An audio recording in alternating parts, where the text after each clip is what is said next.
Thank you and good afternoon. This is Sam Vaughn for Sam Sports Report.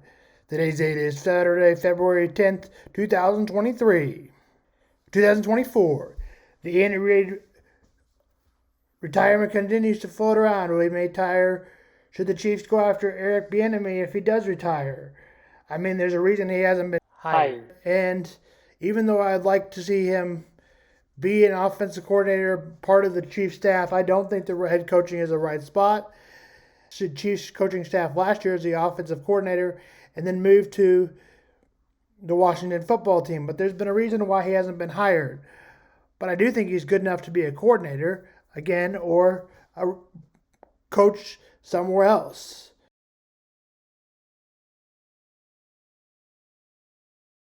And I don't think the rumor is true that Andy Reid will retire. But I also think that Steve Spagnuolo could reserve another job if it was at the Chiefs.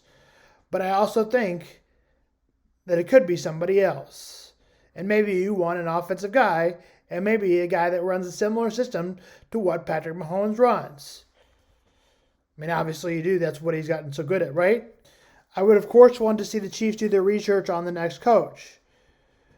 Now that we hope Andy Reid doesn't move on, that's not our topic.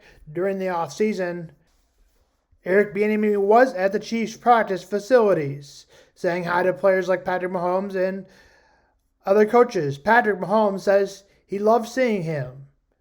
Unless there's something personally wrong with Andy Reid, I think he will coach next year. 810 Sports Radio says that the 49ers have some ways to win, but the Chiefs have a lot of ways to win. Let's listen in more on that. The Chiefs stats obviously Chiefs have the top two defense. The Ravens are top at sacks. The Browns were the best defense of the year. And here's some stats for you for the Chiefs. Some very good stats. For at least 4 of the 5 years, the Chiefs defense offense is better. It did get worse after the first year under Patrick Mahomes. But the team got better, and the offense just got slightly worse. Now this year, the offense has staggered, but the defense has been good enough in the playoffs, and the offense has stepped up in the playoffs. But as far as defense, the Chiefs are 16 points, which the game was a lot less high scoring. 1997 was the last time the Chiefs allowed this less of points. Total allowed passing yards, 295 since 1995, 8 years ago, and the other one is 26 years ago since 1997. Sack rate percentage is the most since 1992, 31 years ago. This is an amazing stat considering the Chiefs' offense of team and 3 to 5 years ago was so much better. But Steve Spagnuolo has done an excellent job of turning the teams around. More on the offenses tomorrow, and we'll go more in full. Players to watch out for the 49ers, Chase Young and Nick Bosa.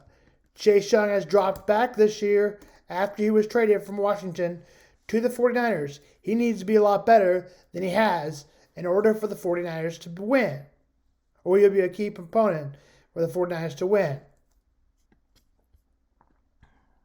The best players on San Francisco's defense, Nick Bosa, Eric Armstead, defensive lineman, Chase Young, we just said you need to watch out for him, Fred Warner, good linebacker, D. Greenwall, good linebacker, Charvarius Ward is a former Chief who made one of the biggest interceptions to beat the 49ers.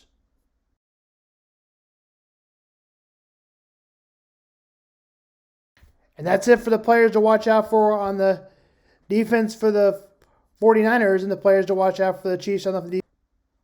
George Karlaftis, Nick Bolton, Willie Gay will be a key player in the defense that comes back.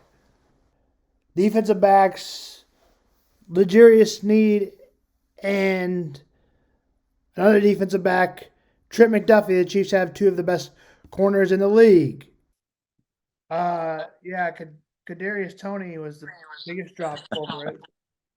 I give them credit for saying. I mean, there's speculation he's not really injured. They're saying he is, but I think they made a smart move of not putting him on the roster because I think one drop ball in the playoffs from him might have been the end for him. He was really struggling. He was probably the worst culprit of all. So and these And other his guys, attitude, his yeah, attitude is not very desired. He has a yeah, lot of problems with the locker room or.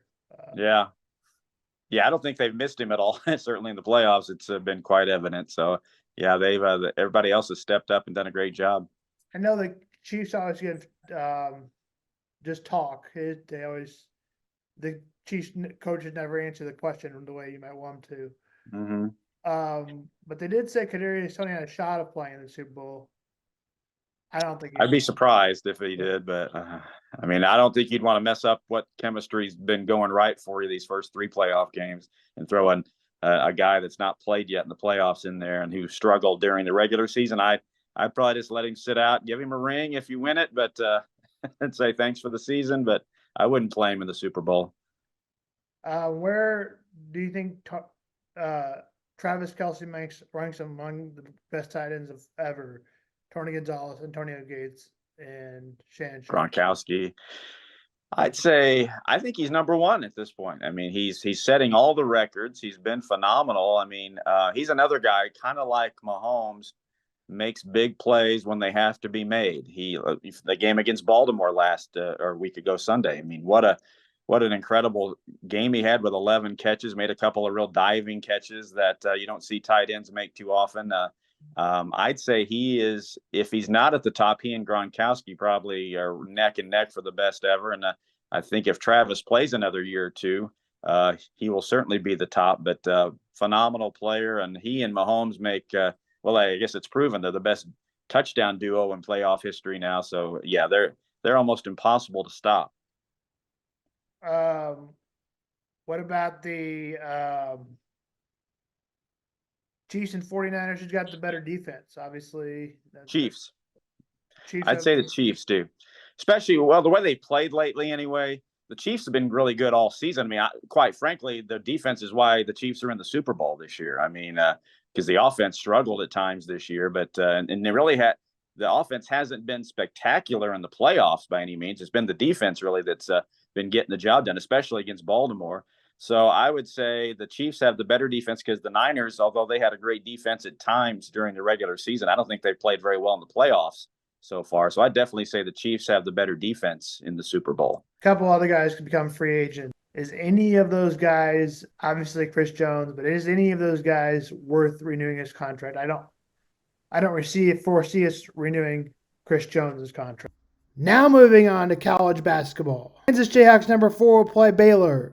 Number 13, the Jayhawks should be ready to go after dropping a game to Kansas State earlier this season. I'll take the Jayhawks by 10, 75-65. Watch out for players like Kevin McCullough, who averages 20 points a game. Hunter Dickerson, who's right around there. Jacoby Walter is a player to watch out for Baylor. DeJuan Harrison needs to be better for the Jayhawks to have what they hope to be as a season. KU is favored by 5.5 at Allen Fieldhouse, where they always seem to play very well. That's why I said 75-65. Game time is at 5 o'clock. Kansas State upset the Jayhawks at home. BYU is the next up at Kansas. BYU is the host today. Kansas State is right at 500. They'll need to do that to be in the NCAA tournament. Right now, they're staying outside of the NCAA tournament. According to bracketology, Cam Carter is right at 16. BYU's Jackson Robinson is at 13.5. Game time is at 7 from Brigham Young. BYU is favored by 11.5. BYU is 21. And the Missouri Tigers will play Mississippi State at 5:30. Sean East averages 15.6 a game.